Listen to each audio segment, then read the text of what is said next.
Throw her out. The words leave Marcus Hale's mouth before he even looks up. Smooth, cold, practiced, the kind of command that has moved markets and crushed competitors. And tonight it slices just as clean through the glittering ballroom of his $10 million charity gala, where crystal chandeliers glow like captured stars and champagne flows without pause. Because this is his world, controlled, curated, flawless. And there is no place in it for a soaked woman clutching 2 children near the entrance. Her coat thin, her shoes worn through, her presence a disruption that doesn't belong. Security steps forward instantly, hands gentle but firm, guiding her back toward the glass doors as murmurs ripple through the crowd. But then a small voice breaks through the polished noise, soft, trembling, almost lost beneath the music. Mom, I'm cold. And something about it doesn't just reach Marcus. It hits him, sharp and unexpected, like a memory brushing against the edge of his mind. His fingers pause against the rim of his glass. His gaze shifts despite himself. And for the first time he really sees her.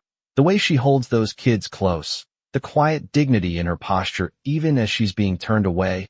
The way her eyes don't beg, don't plead, just endure. And that's when it happens, a flicker, a fracture in the perfectly ordered world he's built. Because on her wrist, barely visible beneath the sleeve, is a worn bracelet, thin, frayed, something handmade, something familiar. And suddenly the room feels too bright, too loud, the music too sharp, as a memory pushes forward uninvited.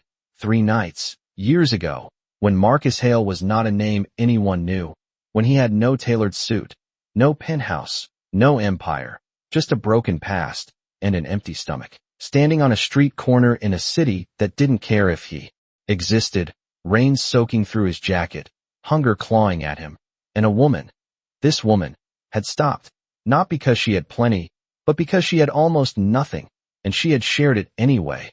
A small paper bag, half a sandwich, a quiet, "You'll be okay."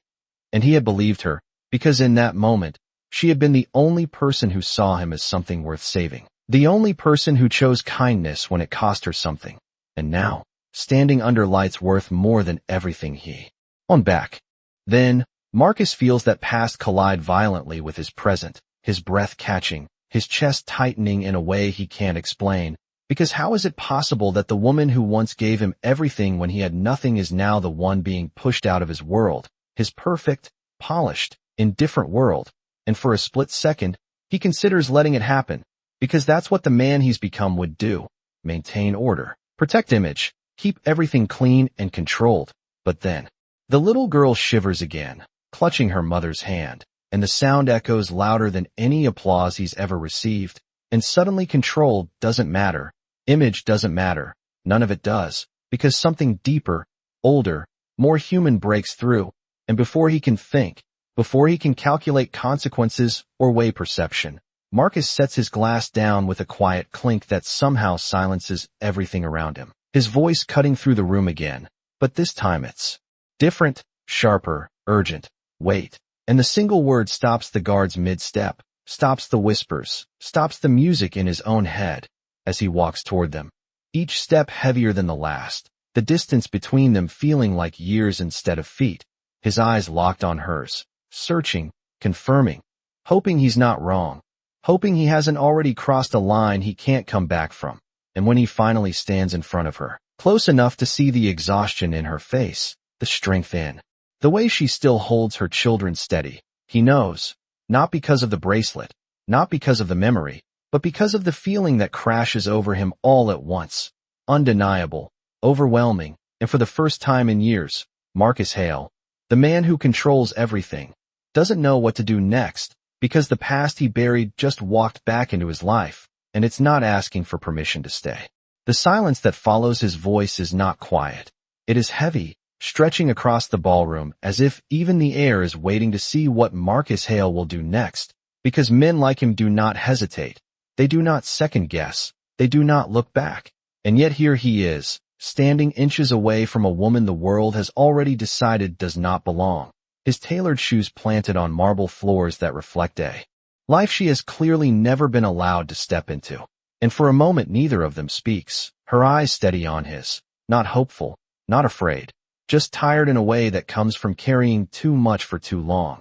And that look unsettles him more than anything else in this room ever could, because it is the same look she had years ago, the night she handed him that small paper bag, when he had nothing to offer her in return except a quiet thank you and a promise he never thought he would get the chance to keep. And now that promise hangs between them, unspoken but undeniable, as the crowd leans in, curiosity replacing discomfort, whispers turning into speculation, phones subtly raised, capturing the moment before it even becomes one. And Marcus feels all of it, the weight of expectation, the eyes, the image he has spent years building. But it fades compared to the realization settling deeper inside him. That success did not erase where he came from. It only buried it, and tonight it has come back to the surface whether he is ready or not. He glances at the children first, because it is easier than looking at her, the boy standing slightly in front, protective despite his small frame, his posture instinctively guarded, his eyes sharp, studying Marcus with a quiet suspicion that feels far too familiar. And then the little girl, still holding onto her mother's sleeve, her cheeks flushed from the cold, her gaze uncertain but curious, and something about them makes his chest tighten again, because they are not just part of the scene. They are part of the truth he can no longer ignore. And without another word he shrugs off his jacket, the fabric heavy, perfectly tailored, something that once symbolized everything he had worked for, and he gently places it over the woman's shoulders, careful, deliberate, as if the act itself carries more meaning than anything he could say. The warmth of it immediate against the chill she has been enduring, and the room reacts. Instantly, a ripple of gasps, confusion, disbelief, because this is not the script anyone expected, not from him, not here, not now. But Marcus does not look away, his voice lower now, steadier, but carrying something raw beneath the surface, something real. "You gave me your last meal," he says, the words simple, but they land like something far heavier. And for the first time her expression shifts, just slightly, a flicker of recognition, or maybe surprise, or maybe something she does not want to let herself feel. "I do not know what you remember," he continues, his gaze holding hers, "but I remember everything." And the past unfolds again in his mind, clearer now, sharper, the rain, the hunger, the way she had sat beside him without asking questions, without judgment, just presence, just kindness, and how that one moment had been enough to change the direction of his life, enough to push him forward when he could have disappeared. And now here she is, standing in front of him again. But this time she is the one the world is overlooking, and he cannot let that stand. Not anymore. Not after everything she unknowingly gave him.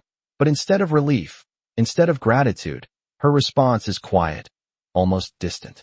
"That was a long time ago," she says, her voice calm but firm, as if she is drawing a line between then and now, as if she has learned not to expect anything from moments like that.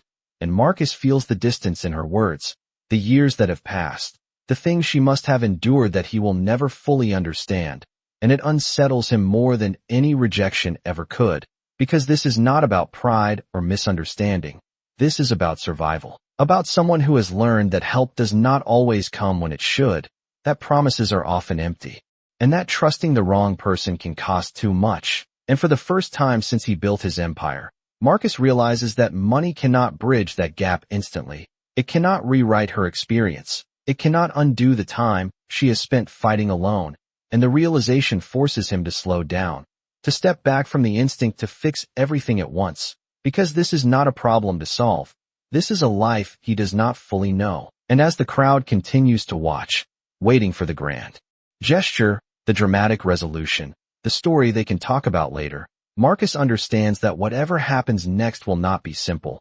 It will not be clean, and it will not fit into the version of himself he has been presenting to the world. And yet he also knows one thing with absolute certainty, that walking away is no longer an option, not after recognizing her, not after remembering who he used to be, and not after seeing, in the reflection of her children's eyes, a version of himself he thought he had left behind. The room does not recover. It lingers in that suspended moment where expectation and reality no longer match, where the script everyone thought they understood has quietly unraveled, and Marcus can feel it in the way people shift, in the subtle change of energy that moves through the space like a current, because this is no longer a charity gala, no longer a performance of generosity wrapped in polished speeches and carefully planned donations. This is something raw, something unpredictable. And at the center of it stands a man who built his life on control and a woman who has survived without it. And neither of them can step away now. Marcus straightened slightly, not out of arrogance, but out of a quiet decision forming inside him. Because if there is one thing he has learned in the years since he clawed his way out of nothing, it is that moments like this define more than success ever could. They define who you are when everything else is stripped away. And he turns just enough to address the room, not loudly, not theatrically, but with a clarity that cuts through the murmurs. No one is leaving, he says, and the guards step back immediately, unsure but obedient, the guests frozen between curiosity and discomfort, unsure whether they are witnessing something inappropriate or something important, and Marcus does not give them time to decide, because his attention returns to Alicia, fully now, as if the rest of the world has faded out of focus. "What is your name?" he asks, even though part of him already knows, because saying it out loud matters, because recognition is not just memory, it is acknowledgement, and she hesitates for only a second before answering. Alicia, her voice steady, her grip tightening slightly around her children as if grounding herself in the present, and hearing it, Marcus feels something settle into place, confirmation, reality, truth. And for a brief moment he closes his eyes, just long enough to let it sink in, just long enough to accept that this is not coincidence, this is consequence, the kind that arrives years later without warning. And when he opens them again, there is a shift in him, subtle but undeniable, the calculated distance gone, replaced by something more human, more exposed. "Alicia," he repeats, and the way he says it is not like a stranger, not like a benefactor, but like someone remembering a part of himself he thought he had outgrown, and she notices it, even if she does not respond, even if she keeps that same guarded calm, because people like her have learned to read what is real and what is not. And Marcus knows he cannot rush this, cannot overwhelm her with explanations or offers that sound too easy to believe. So instead he takes a step back, giving her space, an action so small it almost goes unnoticed, but it matters, because it is not about pulling her into his world, it is about meeting her where she stands, and the children watch all of this closely, the boy especially, his eyes moving between Marcus and his mother, measuring, questioning, as if trying to decide whether this man is a threat or something else entirely. And Marcus meets his gaze for a brief second, recognizing that instinct, that need to protect, because he has carried it himself for most of his life, and without thinking he softens his voice, just slightly.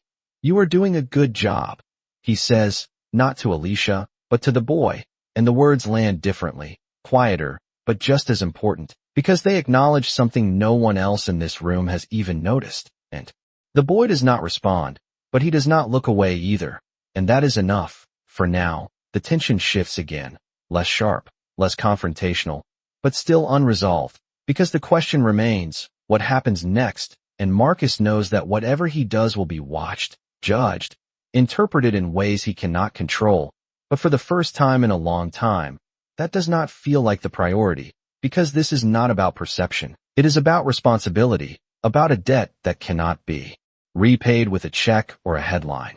And he exhales slowly, steadying himself, before speaking again, this time not to the room, not even entirely to Alicia, but to the moment itself. "You should not be out there tonight," he says, his tone careful, not condescending, not commanding, just honest. It is below 40 degrees, and dropping. And it is such a simple observation, almost obvious, but it carries weight because it acknowledges her reality without trying to define it. And Alicia's eyes narrow slightly, not in anger, but in assessment, because she is used to people stating facts without offering solutions, used to hearing what she already knows without being given a reason to believe anything will change. And Marcus senses that hesitation, that boundary, and he does not push past it. Not yet. Instead, he gestures lightly toward the entrance, toward the cold waiting just beyond the glass, then back toward the warmth of the room. "Stay," he says, just one word. But this time it is not a command. It is an invitation, and it hangs there between them, fragile, uncertain, because it asks for trust that has not been earned yet. And Alicia does not answer immediately, her gaze shifting briefly to her children, then back to Marcus, weighing, calculating in her own way. Because for her, every decision carries consequences that people in rooms like this rarely have to consider. And Marcus stands there, waiting, not forcing, not filling the silence, because he understands now that this is not his moment to control, it is hers to choose. And as the seconds pass, stretching just long enough to matter, the entire room seems to lean in again, drawn not by spectacle anymore, but by something quieter, something real, the possibility that what happens next will not just change a night, but the direction of lives that have already been shaped by choices made long before this moment ever existed. The silence stretches just long enough to feel like a decision is being carved into something permanent, and Alicia finally exhales, not loudly, not dramatically, but in a way that carries years of exhaustion behind it, her eyes flicking once more to the glass doors where the cold waits, then back to the room that was never meant for her, and slowly, carefully, she nods, not in surrender, but in permission, and that single movement shifts everything. The tension loosens, the guards step fully aside, and Marcus does not smile, does not celebrate, because he understands that this is not trust, not yet. It is simply a moment of survival, choosing warmth over pride, and he respects that. More than anything, he turns slightly and gestures toward a quiet corner of the room, away from the center, away from the cameras that are still subtly raised, capturing every second.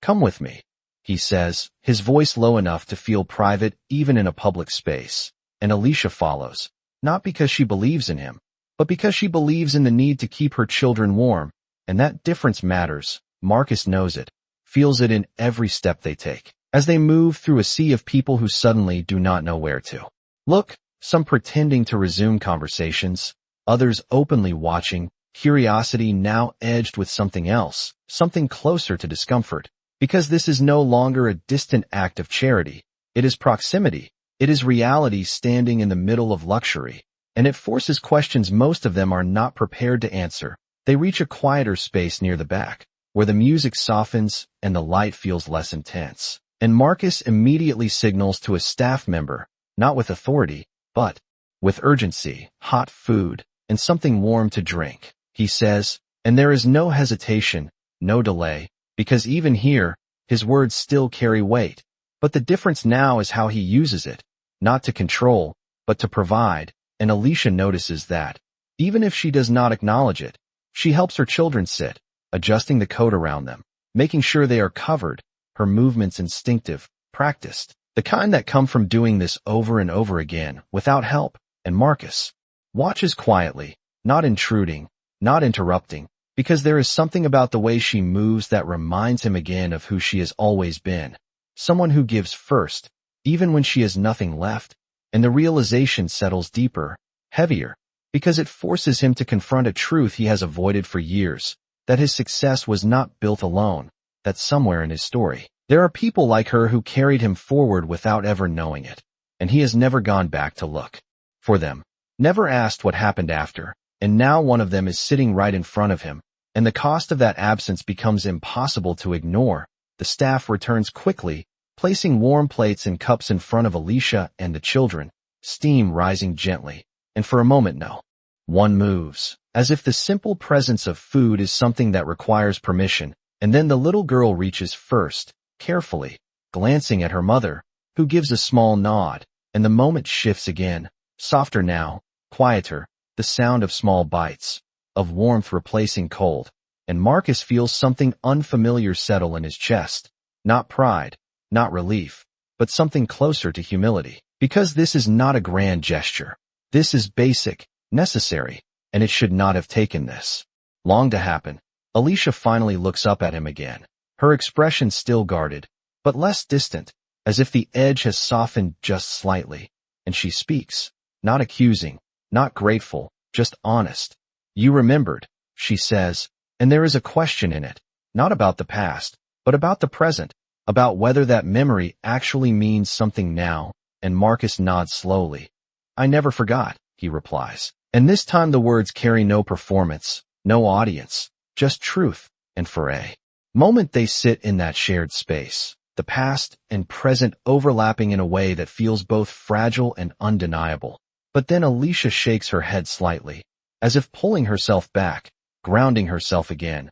Remembering does not change where we are, she says, her voice calm, but firm, and Marcus does not argue, because she is right, because memory alone is not action, it is not enough. And he knows that whatever comes next cannot be built on words. It has to be proven, step by step, choice by choice, and for the first time in a long time. He does not try to rush that process, he simply nods, accepting the weight of what she said, and as he does, his gaze shifts again, briefly, to the boy, who has been quiet, observant, his expression still unreadable, but there is something in the way he looks at Marcus now, something searching, something that makes Marcus pause, because it feels familiar in a way he cannot immediately place, like a reflection just slightly out of focus. And the feeling lingers, subtle but persistent, as if it is trying to surface into something clearer, something more defined. And Marcus realizes that this moment, as significant as it already is, may only be the beginning of something far more complicated than he expected, something that will require more than generosity, more than recognition, something that will demand honesty, patience, and a willingness to face truths he has not yet fully uncovered. And as the warmth slowly replaces the cold around them, that realization settles in, steady and unavoidable, changing not just the direction of the night, but the path of everything that comes after. The warmth settles into the space slowly, not just in the air but in the rhythm of the moment itself, and for a brief stretch of time, the noise of the gala fades into something distant, almost irrelevant, as if the entire night has narrowed down to this quiet corner where three lives intersect with one that was never supposed to cross theirs again. Marcus stands there, not seated, not relaxed, as if he does not quite deserve to share the same level of comfort yet, his hands loosely at his sides, his posture no longer that of a man in control of a room, but of someone trying to understand how he fits into a story that did not wait for him to return. And Alicia notices it, even if she does not comment, because she has spent years reading people in seconds, knowing who to trust, who to avoid, who will offer help that comes with conditions, and who will walk away without looking back. And Marcus, for all his presence and power, does not fit easily into any of those categories yet. And that uncertainty lingers between them, shaping every glance, every word, every pause. The children continue eating, slower now, the urgency fading as warmth replaces hunger, and the boy, who has remained mostly silent, finally speaks, his voice steady but careful. "Why are you helping us?" he asks, not rudely, not accusingly, just directly. The kind of question that does not come from curiosity alone, but from experience, and Marcus turns his attention to him fully, recognizing the weight behind those words, because that question is not simple. It is layered with every disappointment, every broken promise, every moment when help came too late or not at all. And Marcus does not rush to answer, because he understands that anything that sounds rehearsed, anything that feels too polished, will be dismissed instantly. So he chooses honesty instead, even if it is imperfect. "Because someone once helped me when they did not have to," he says, his voice even, his eyes steady. And the boy watches him closely, searching for something, perhaps truth, perhaps consistency. And after a moment, he nods slightly, not fully convinced, but not dismissing it either. And that small shift matters more than any approval Marcus has ever received in a boardroom.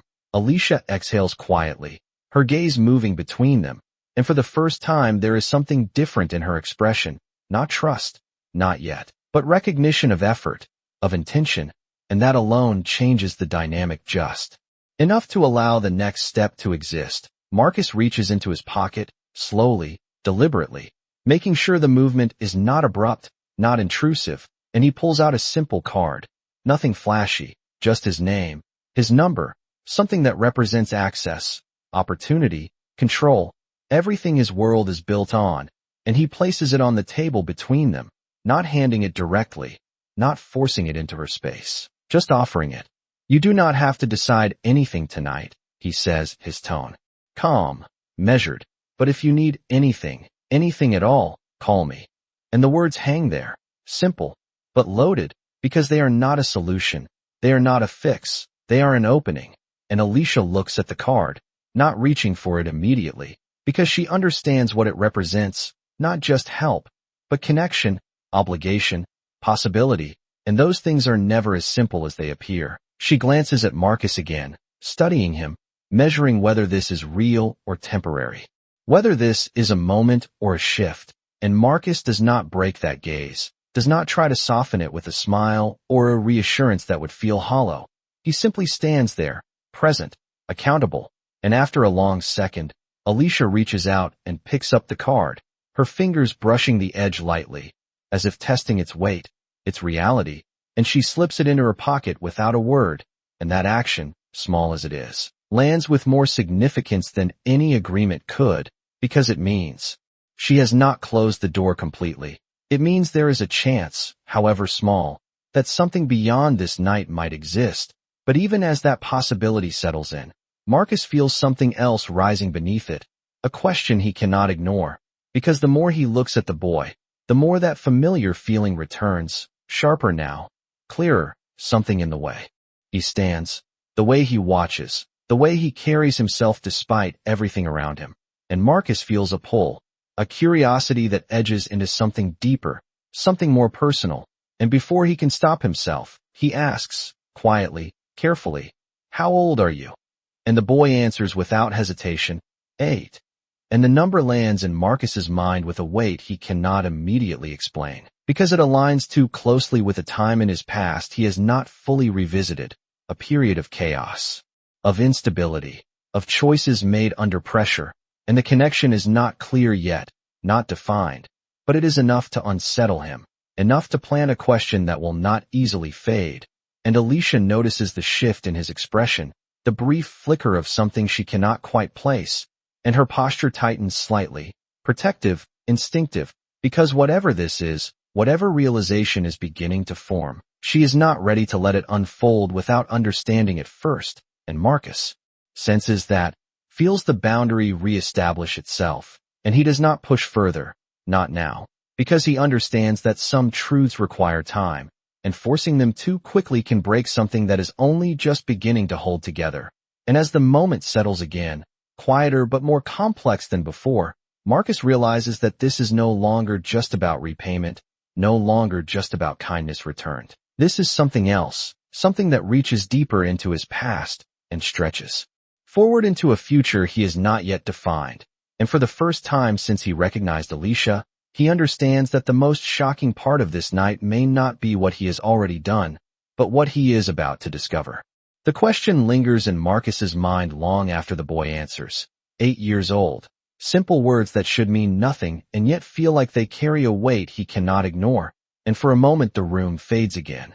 Not completely, but just enough for him to feel the pull of memory tightening its grip.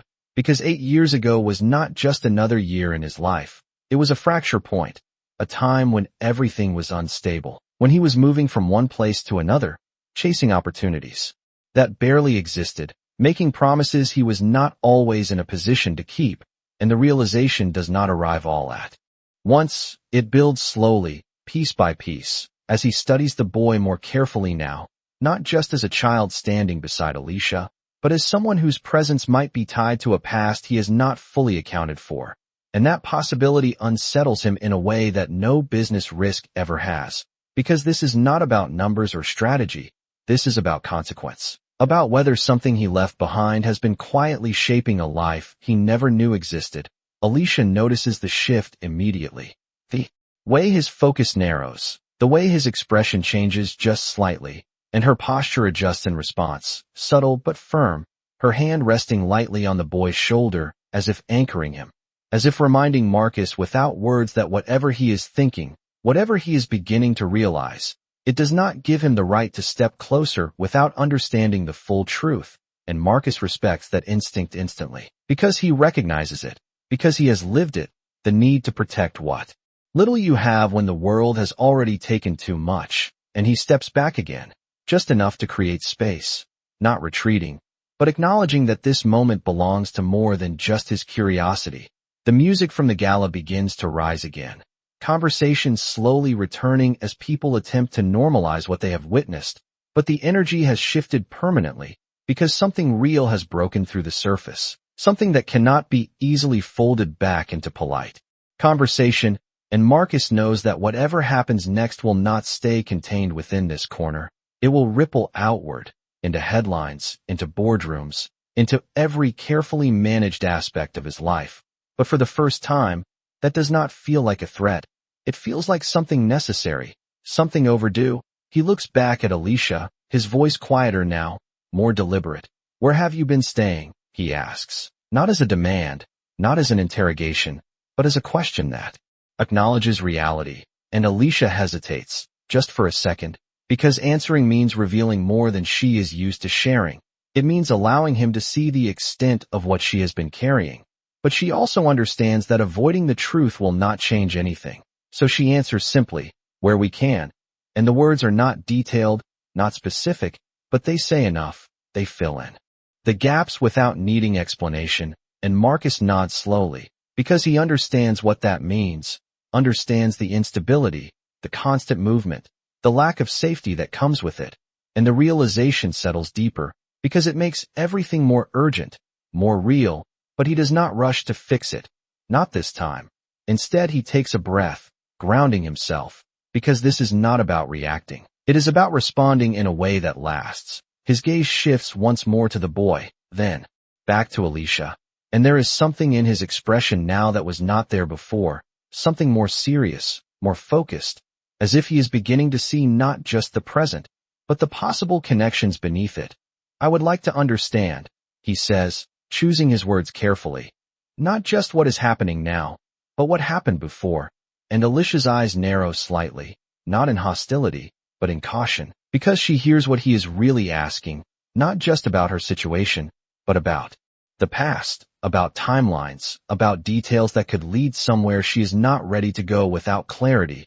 And she does not answer immediately, because this is the moment where everything could shift again, where the line between help and intrusion becomes dangerously thin, and Marcus feels that hesitation, recognizes it. And instead of pushing forward, he adds quietly, "Only if you are willing."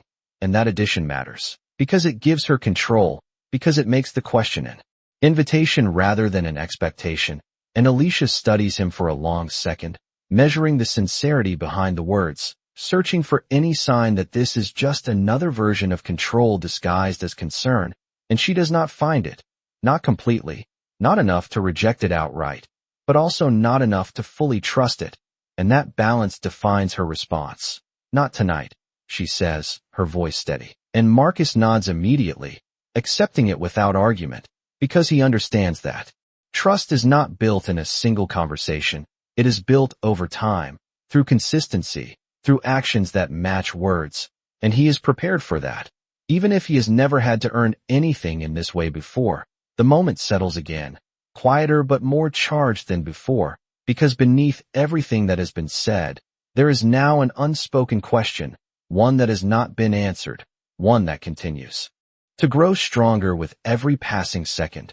And Marcus feels it clearly now, not as a vague curiosity, but as something sharper, more defined, something that will not let him walk away without knowing the truth. And as he stands there, watching Alicia gather her children, adjusting the coat around them once more, preparing to leave despite everything, he realizes that whatever this connection is, whatever it leads to, it will not end here, because some stories do not allow themselves to be closed so easily, especially when they have been waiting years to be understood. The moment Alicia stands, everything shifts again, not dramatically, not loudly, but in a way that feels final, like a decision being made without needing to be announced. She gathers her children with quiet efficiency, adjusting the coat Marcus had placed around her shoulders so it wraps both of them as much as possible. Her movements practiced, controlled, the kind that come from knowing that hesitation can cost time she does not have. And Marcus watches, a tension building in his chest that he cannot ignore anymore, because this is the point where he could let her walk away, where he could respect her boundaries and allow the night to end with nothing more than an unfinished conversation. But something in him resists that, not out of control, not out of entitlement, but out of a growing certainty that if he lets this moment pass, it will not come back, and whatever truth is waiting beneath the surface will remain buried. and that is something he is no longer willing to accept. Wait, he says again, but this time the word carries a different weight. Not urgency, not authority, but intention, and Alicia pauses, not turning immediately, her hand still resting on her son's shoulder, her body angled toward the exit as if ready to leave at any second. And when she does look back, her expression is not impatient, not frustrated, just measured, as if she is deciding whether this next moment is worth giving, and Marcus feels that, understands that this is not about stopping her, it is about giving her a reason to stay, even if only for a few more seconds, and he takes a step forward, not closing the distance completely, but enough to show that what he is about to say matters. If you walk out tonight, he begins, his voice steady but lower than before. I will not follow you, and I will not try to force anything. And Alicia's eyes narrow slightly, not in suspicion, but in focus, because she hears the shift in his tone, the difference in how he is choosing his words. And Marcus continues, but I need you to know that this is not over for me. And the honesty in that statement lands differently, because it is not a promise of help, not an offer of solutions. It is an acknowledgement of something deeper, something unresolved, and Alicia studies him for a long second, her gaze searching for any sign that this is just another attempt to pull her back into his world. But what she finds instead is something she did not expect, uncertainty, not weakness, but openness, the kind that does not come easily to someone like him. And it makes her hesitate, just slightly. The boy shifts beside her, glancing up at his mother, then back at Marcus, his expression still guarded but no longer closed, and Marcus feels that small shift, recognizes it as an opportunity, but he does not rush to fill the silence. He lets it exist, lets her choose whether to stay in it or step away, and after a few seconds that feel longer than they should, Alicia exhales quietly and turns back fully, not sitting again, not settling in, but not leaving either, and that is enough. For now, Marcus nods once, acknowledging the decision without making it larger than it is, and then he speaks again, this time more directly. There is something I need to ask you, he says, and Alicia does not interrupt, does not deflect, she simply waits, her posture steady, her attention focused, and Marcus feels the weight of the question before he even says it, because he knows that once it is spoken, it will change the direction of everything, not just for him, but for her, for the children, for the fragile balance they are standing on. And still, he asks it, because not asking would be worse. 8 years ago, he begins, his voice careful, deliberate. Before everything changed for me, before I had anything, I was not just passing through this city, I was staying here, longer than I planned. And there were moments I do not fully remember, decisions I made when I was trying to survive, trying to build something out of nothing. And Alicia's expression tightened slightly, not in reaction to the words themselves, but to where they might be leading, and Marcus continues, his gaze steady but searching. I need to know if we crossed paths more than once. And the question lands quietly, but its impact is immediate. The air between them shifts again, heavier now, more focused, because this is no longer about kindness, no longer about recognition. This is about history, about whether their connection runs deeper than a single night. And Alicia does not answer right away, her eyes holding his, not avoiding, not softening, just measuring. And in that silence, Marcus realizes that whatever she says next will not just fill a gap in his past, it will redefine it completely. And as the seconds stretch, as the noise of the gala fades once more into the background, he understands that the most important part of this story has not been revealed yet. It is standing right in front of him, waiting to be spoken, and whether he is ready or not, it is about to change everything. The silence after his question does not feel empty. It feels charged, like something fragile is being held just beneath the surface. And Alicia does not look away. She does not rush to answer. She simply stands there, her eyes locked on Marcus as if weighing not just the question, but everything behind it. The years, the distance, the choices that led them both here. And for a moment it seems like she might say nothing at all. Like she might let the past remain exactly where it has been, buried, untouched, safe from being reopened. But then her grip tightens slightly on her son's shoulder, and that small movement says more than words, because it is not just instinct, it is protection, it is memory, and Marcus sees it, feels it, the shift from hesitation to something more deliberate, more resolved, and when she finally speaks, her voice is calm, but there is something firm beneath it, something that does not bend easily. "We did," she says, and the words land with quiet certainty, no hesitation, no doubt, and Marcus feels something in his chest tighten instantly, because confirmation, even without details, changes everything. It turns possibility into reality. It turns questions into consequences, and he does not interrupt, does not push forward, because he understands now that whatever comes next has to come from her, not from him. And Alicia continues, her gaze steady, her tone measured. More than once, she adds, and this time there is a weight behind the words that settles deeper, heavier, as if each syllable carries a piece of something she has carried alone for far too long. And Marcus exhales slowly, his mind racing, trying to place moments, timelines, fragments of memory that have never fully formed into something clear, and now they begin to shift, to connect, to take shape in ways he cannot ignore. And Alicia watches him carefully, not with sympathy, not with anger, but with a kind of clarity that comes from already knowing the answers he is only beginning to search for. "You were not the same back then," she says, and there is no accusation in it, just truth, and Marcus nods slightly, because he knows that is true, knows that the version of himself from that time was different, uncertain, desperate in ways he has not allowed himself to revisit. And Alicia continues, her voice steady but quieter now, as if the words themselves carry a weight she is choosing carefully how to release. "You were trying to build something, and you were failing more than you were succeeding." And the honesty in that statement does not sting, it grounds him, because it aligns with what he remembers, with the fragments that have never quite disappeared. And for a moment the room feels smaller, closer, as if the present is folding in around the past. And then Alicia says something that shifts everything again, something that lands not as a memory, but as a revelation. "And you were not alone." And Marcus feels it immediately, the significance of those words, the way they change the direction of everything he thought he understood, and his gaze moves instinctively to the boy, standing beside her, still watching, still quiet, and the connection that has been forming in the back of his mind sharpens suddenly, becoming something clearer, something more undeniable.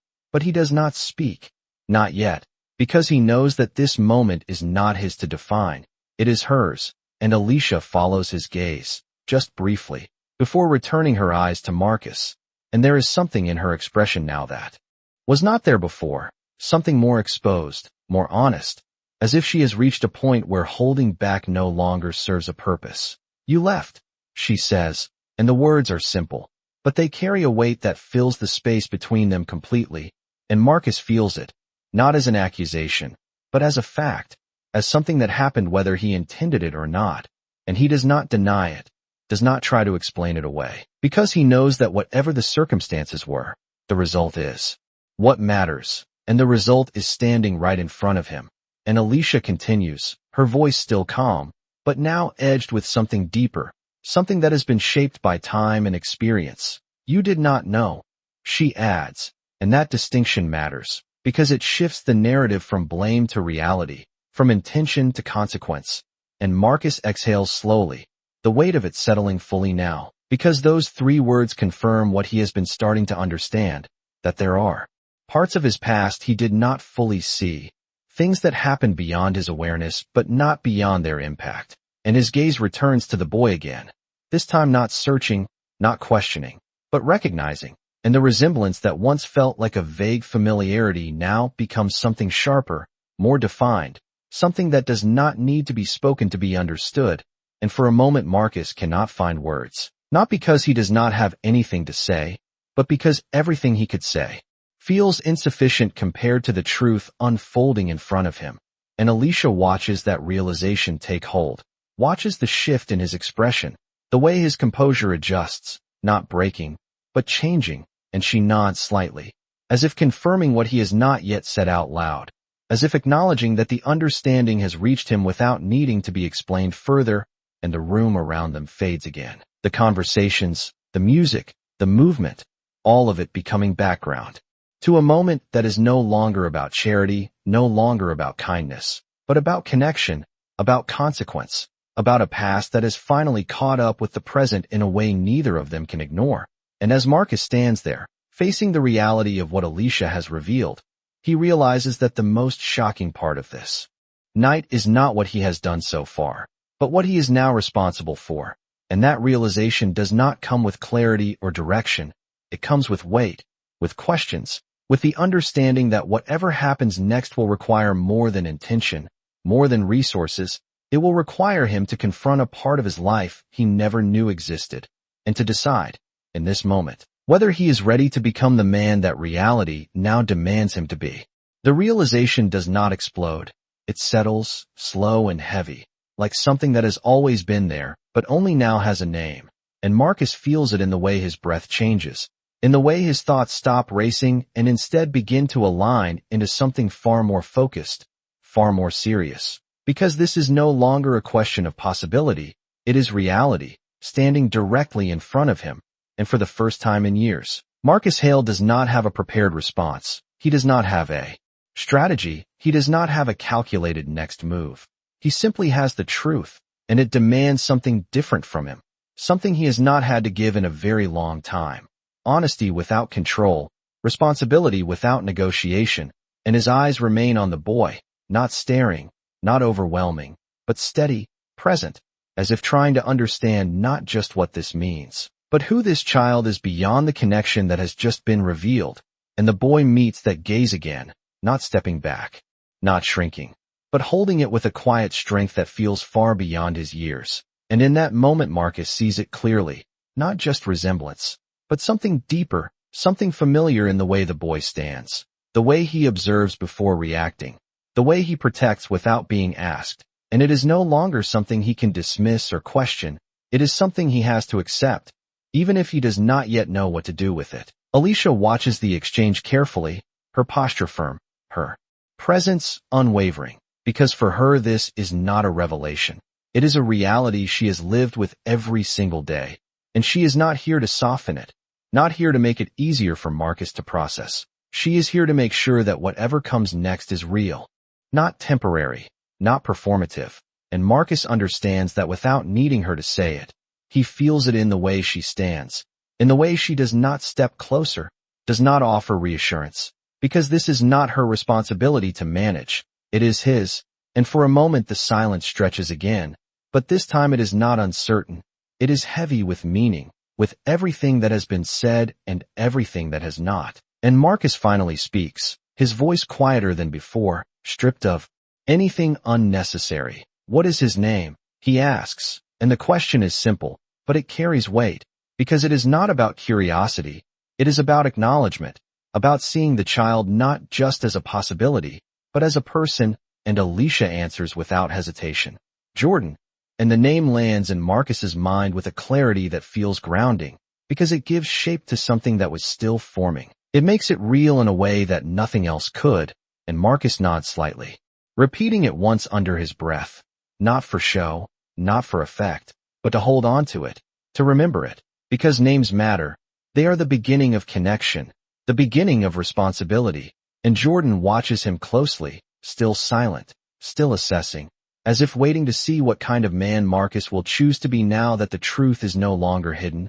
And Marcus feels that expectation, not as pressure, but as a quiet challenge, one that cannot be met with words alone, one that will require time, consistency, and actions that prove more than they promise. And he takes a slow breath, grounding himself in the moment, because this is not something that can be solved in a single conversation. This is something that will unfold over time, and he cannot rush it, cannot force it into something it is not ready to become. But he also knows that doing nothing is no longer an option, not after this, not after knowing what he now knows. And his gaze shifts back to Alicia, his expression steady, but different now, more focused, more resolved. I do not expect anything from you tonight, he says, and the words are deliberate, chosen carefully. But I am not walking away from this. And there is no hesitation in his voice, no uncertainty, just clarity. And Alicia studies him again, searching for any sign that this is just another moment, another promise that will fade once the night is over. But what she sees is not the man who ordered her to be removed earlier, not the distant figure surrounded by wealth and control. She sees someone who is beginning to understand the weight of what stands in front of him. And while that does not create trust, it creates something else, something quieter, something that allows the possibility of trust to exist, even if it has not been earned yet. She nods once, not in agreement, not in acceptance, but in acknowledgement. And that small gesture carries more meaning than words, because it means she is willing to see what he does next, not what he says. And Marcus understands that completely. Understands that this is where everything begins, not with declarations, not with grand gestures, but with choices, consistent, deliberate choices that build something real over time. And as the moment settles, as the reality of what has been revealed continues to shape the space between them, Marcus realizes that the life he thought he had complete, the story he believed was already written, has just opened into something entirely new. Something that does not fit into his plans or expectations, something that will require him to step into a role he never prepared for. And for the first time, that uncertainty does not feel like something to control. It feels like something to accept, because some responsibilities are not chosen, they are revealed. And what defines a man is not whether he expected them, but whether he chooses to rise to meet them when they finally appear. The air shifts again. But this time it is not just between Marcus and Alicia. It spreads outward, subtle at first, then undeniable, as the reality of what has been revealed begins to ripple through the room. Because moments like this do not stay contained. They move, they echo, they find their way into conversations, into assumptions, into the carefully maintained image Marcus has built over the years. And he can feel it now in the way people glance over, in the way voices lower when they think. He cannot hear, in the way his assistant at the edge of the room is already watching closely, calculating the potential impact of what is unfolding. But for once, Marcus does not turn toward that world, does not shift back into the role that has defined him for so long. Because standing in front of him is something that matters more than perception, more than reputation, more than control, and he knows that if he turns away now, even for a second, he risks losing something that cannot be recovered. Alicia senses it too, not the corporate consequences or the public perception, but the shift in his focus, the way his attention remains anchored in this moment rather than drifting back to the safety of his usual life. And while that does not change her caution, it alters something else, something quieter, something that allows her to stay a little longer without feeling like she is stepping into a space that will disappear the moment she leaves. The children have finished eating now, the warmth settling into them fully, their movements slower, less tense, and for the first time since they entered the room, there is a hint of normalcy in the way they sit, in the way the little girl leans slightly against her mother, her eyes no longer scanning the space for danger, but simply existing within it. And Marcus notices that, feels the significance of it, because it reminds him that what he is dealing with is not just a revelation. It is a responsibility that extends beyond a single conversation, beyond a single night. And he takes a step closer again, careful, measured, not closing the space completely, but no longer holding himself at a distance either. You should not go back out there tonight, he says, his voice calm but firm. And this time the statement carries more weight, not just concern, but intention. Alicia's gaze sharpens slightly, not rejecting the idea, but questioning it, because she has heard versions of this before. Offers that sound generous but come with expectations she cannot afford to meet, and Marcus recognizes that immediately, sees it in the way her posture tightens just enough to signal hesitation, and he adjusts, not his position, but his approach. I am not asking you to trust me, he adds, the words deliberate. I am asking you to let me take responsibility for what I can, right now.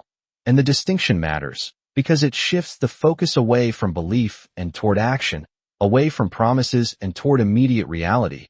Alicia studies him again, longer. This time, her eyes searching for any sign of hesitation, any indication that this is still about control or image. But what she finds is consistency, the same steady presence he has maintained since the moment he recognized her. And while that does not erase the past, it creates a space where the present can be considered on its own terms. She glances down at her children, at the way they have relaxed slightly, at the warmth they are still holding on to, and then back at Marcus, weighing the cost of accepting help against the cost of refusing it. And for a moment the decision is not clear, not simple, because both paths carry risks. Both require a level of vulnerability she has learned to guard carefully. But Marcus does not rush her, does not fill the silence with persuasion. He simply stands there, present, allowing her to decide without pressure. And after a long second, Alicia speaks. Her voice steady but cautious. What are you offering? And the question is direct, grounded. And Marcus does not hesitate, because he has already made the decision, even if he has not yet spoken it out loud. A place to stay, he says, tonight, and as long as you need until something better is in place. And he pauses briefly, not to soften the offer, but to clarify it. No conditions, no expectations, just stability. And the words settle between them. Simple, but significant, because stability is not something Alicia has been able to rely on, not in a long time, and hearing it offered so plainly does not immediately create trust, but it creates something else, something closer to possibility. And Alicia exhales slowly, her gaze shifting once more to her children, to the reality in front of her, and then back to Marcus. And there is a moment, brief but clear, where the weight of everything she has carried meets the possibility of something different, and she nods. Just once, not fully committing, not fully surrendering, but allowing the next step to exist, and that is enough. Marcus nods in return, not as a sign of victory, but as acknowledgement, because he understands that this is not the end of anything.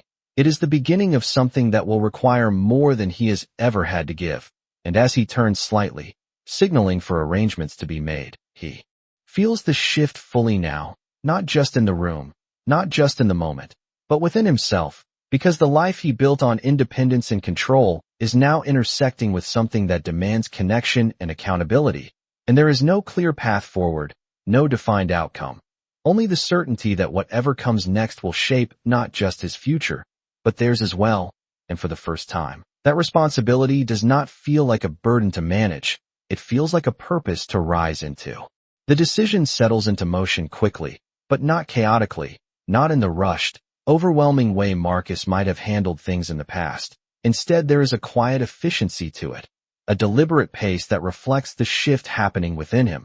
Because this is no longer about solving a problem, it is about creating something sustainable, something that does not disappear the moment attention shifts elsewhere. And as arrangements begin to unfold around them, subtle but effective, Marcus remains where he is, not stepping away, not handing off responsibility to someone else, because he understands now that presence matters as much as action. Alicia notices that too. The way he does not retreat into the background once things are set in motion. The way he stays engaged, attentive, not just to the logistics but to them.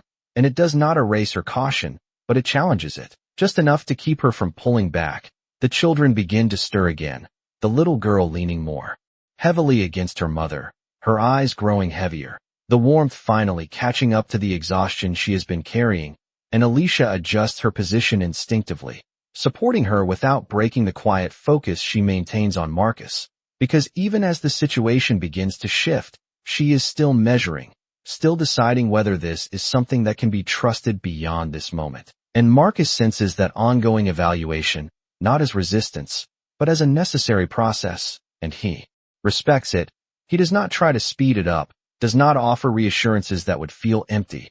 Instead, he speaks only when it matters. It is a private place, he says, referring to what he has arranged, his tone calm, informative rather than persuasive. Not one of my public properties, no staff beyond what is necessary. You will have your space. And the details are intentional, chosen to address concerns he knows she has without forcing her to voice them. And Alicia listens carefully, her expression unchanged, but her attention sharp, because these specifics matter. They define whether this is an offer of help or an extension of control.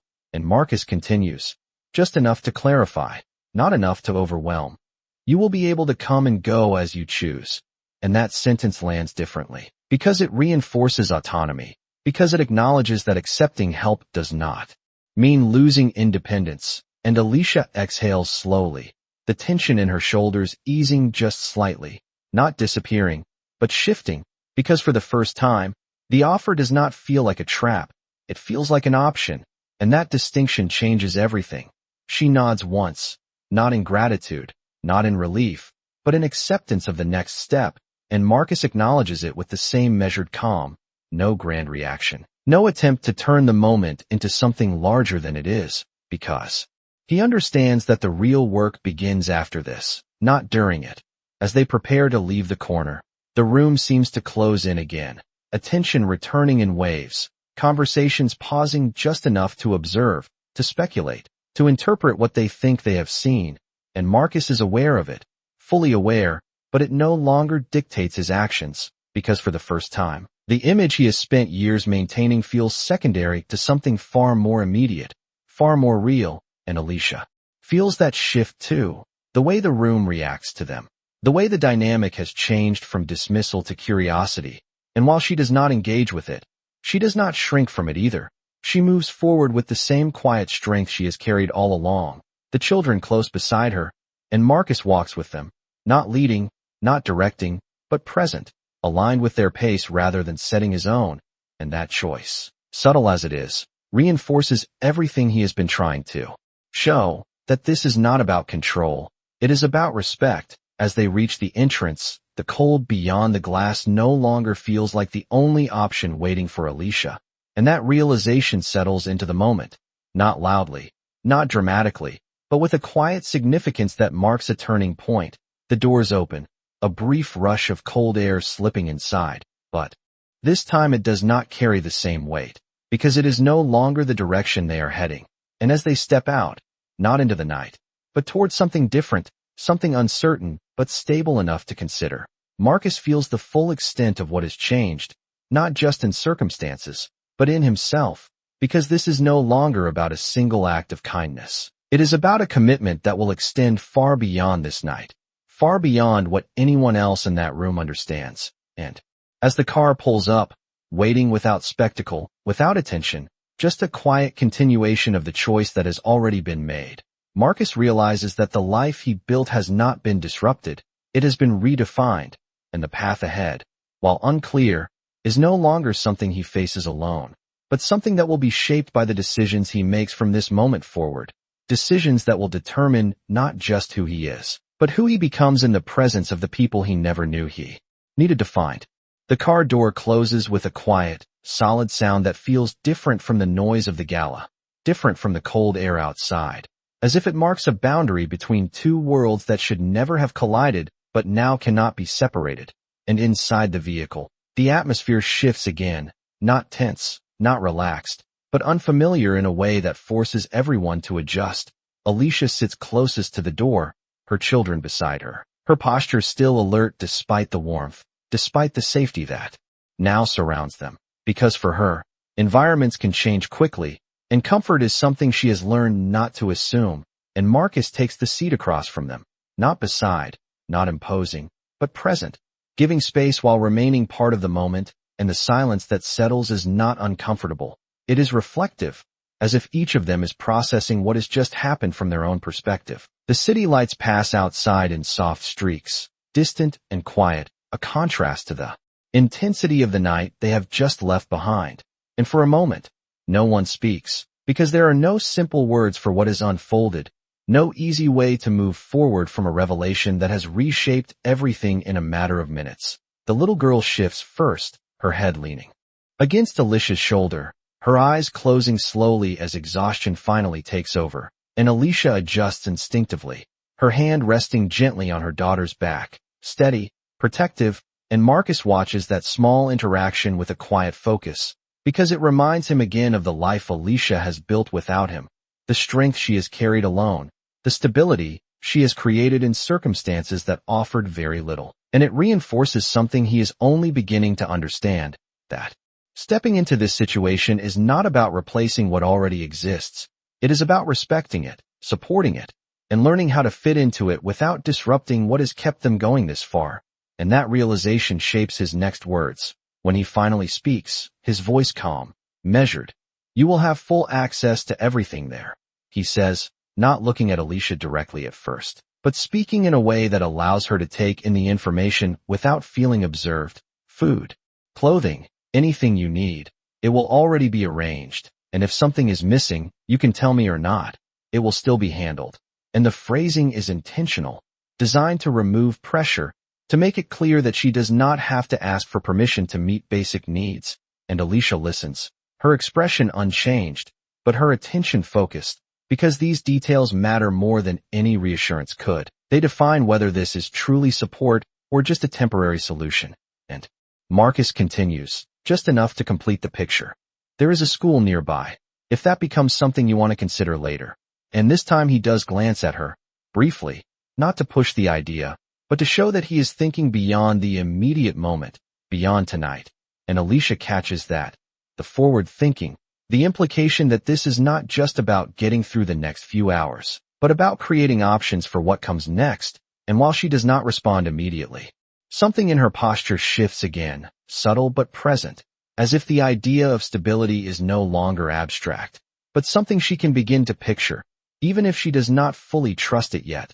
The boy, Jordan, remains quiet, but his gaze moves between Marcus and the passing lights outside, thoughtful, observant, and there is a moment when Marcus catches his reflection in the window beside him, their profiles overlapping just enough to make the resemblance undeniable, and the realization settles deeper, not as a shock anymore, but as a truth that is becoming more real with every passing second.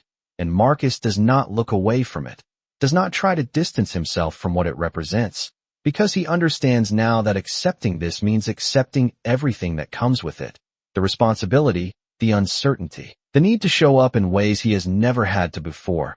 And as the car slows, turning onto a quieter street lined with trees and soft lighting, the shift from public space to private becomes clear, the noise of the city fading into something calmer, more contained. And when the car finally stops, there is a brief pause before anyone moves, as if they are all aware that stepping out will mark the beginning of something new, something that cannot be undone. And Marcus steps out first, not to lead, but to open the door, to make the transition easier.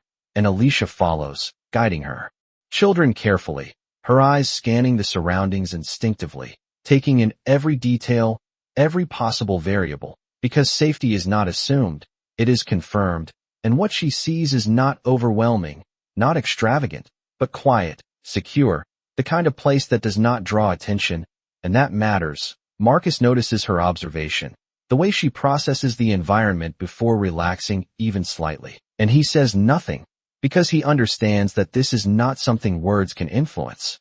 It is something she has to determine for herself, and as they step inside, the warmth wraps around them again, steady, consistent, not temporary, and for the first time since the night began, there is a sense of separation from everything that came before, not a complete break, but a shift into a space where the next steps can begin to take shape.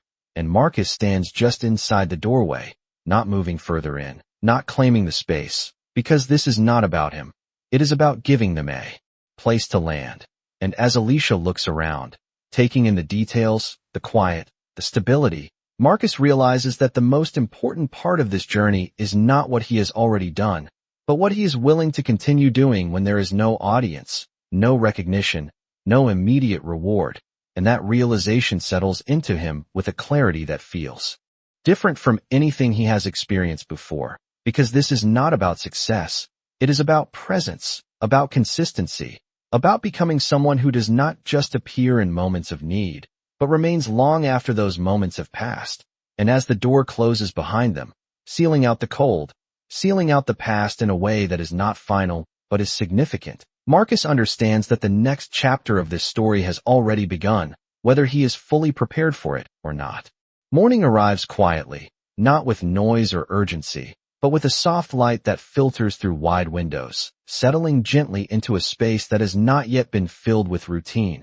And for the first time in a long time, Alicia wakes without the immediate need to move, without the instinct to check where they are, what time it is, or how quickly they need to leave. And the stillness feels unfamiliar, almost fragile, as if it could disappear if she acknowledges it too quickly, but it does not.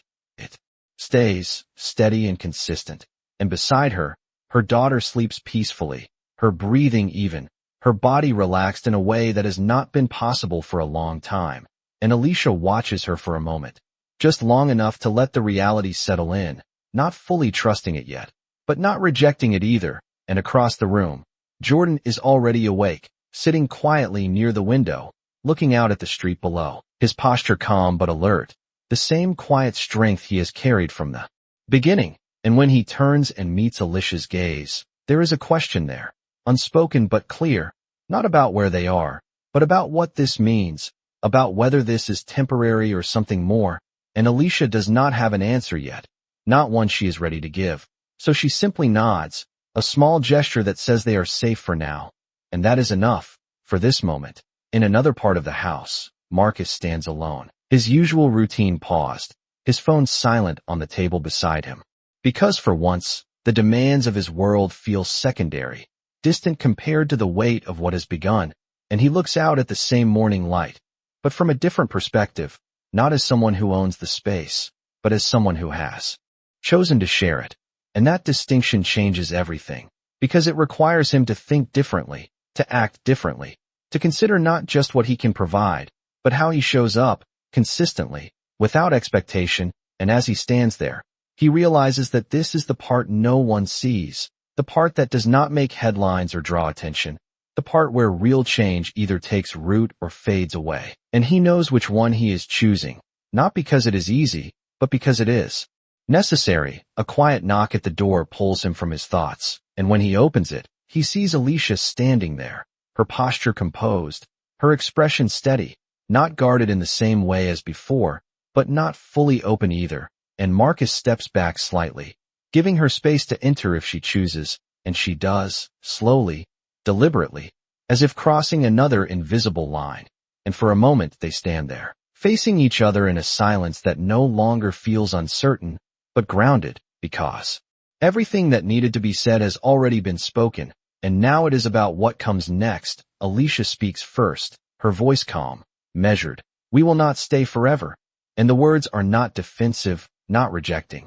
They are simply a boundary, a statement of independence, and Marcus nods immediately, because he expected that, because he respects it. "You do not have to," he replies, his tone even. "This is not about keeping you here.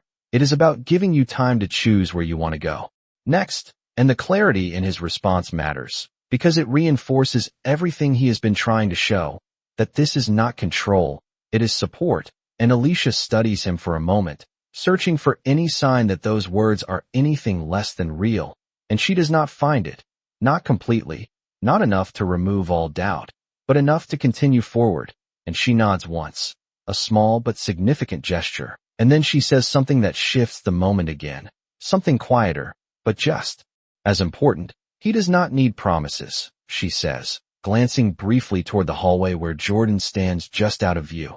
"He needs consistency."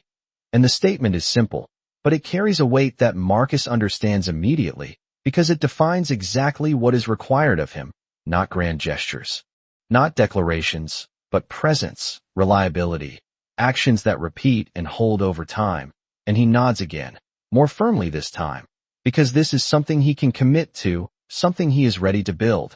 "Then that is what I will give him," he says, and the words are not dramatic, not emphasized, but they carry a certainty that feels different from anything he has said before. And Alicia holds his gaze for a moment longer, measuring, confirming, and then she turns, not abruptly, not dismissively, but with a quiet acceptance that this is enough for now, that the next steps will be defined by what happens after this conversation, not during it. And as she walks back toward her children, the space between them no longer feels like a divide. It feels like something that is beginning to connect, slowly, carefully, in a way that cannot be rushed. And Marcus watches her go, not with distance, but with understanding, because he knows that this is not the end of the story, it is the beginning of something that will take time, patience, and a willingness to show up every day, not just in moments of crisis, but in the ordinary, in the quiet, in the parts that do not draw attention.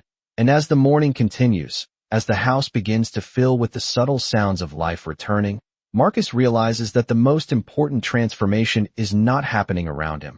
It is happening within him, because for the first time, success is no longer defined by what he has built, but by who he chooses to become in the presence of the people who now depend on him. And that choice, made not once but every day, is what will ultimately define everything that comes after.